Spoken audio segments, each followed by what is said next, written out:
ठाऊक असता का शरण जाता वशिष्ठाशी, बरोबर की नाही? म्हणजे आपण किती भाग्यवान आहोत. हा अभंग कोणासाठी असलाय, ही ओवी कोणासाठी आहे का फक्त ज्ञानेश्वर माऊली यांनीच, बरोबर की नाही? यासाठी नाही, सर्वांसाठी आहे.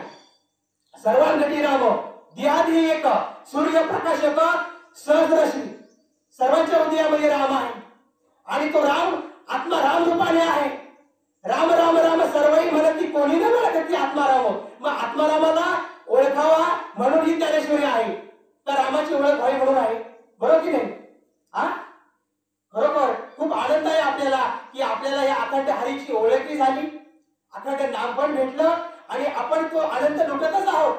हा, किती आनंद, हा किती आनंद आहे संगतीमध्ये. संतांची संगती मनोमार्ग गती, 11वा श्रीपती येणे बनते. संतांच्या संगतीशिवाय खरोखर संत संगत पाहिजे, तरच तुम्हाला याची अनुभूती येणार आहे.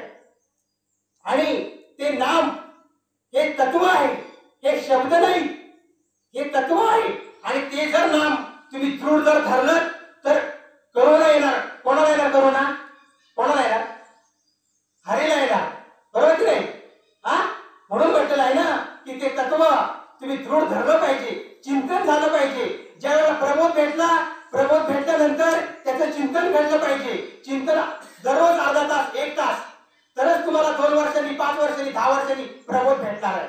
एकदा का प्रबोध झाला की आपण सारिके करीती तात्काळ, नाही काळ वेळ तया लागी.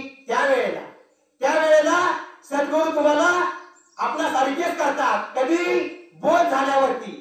जवळवरी अर्जुना तो प्रबोध भेटे ना मना, तववरी या साधना भजावे लागेल, बरोबर की नाही?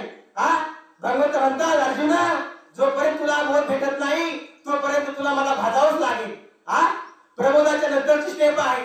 मी कोण आहे मी हा कोण, करावा विचार म्हणे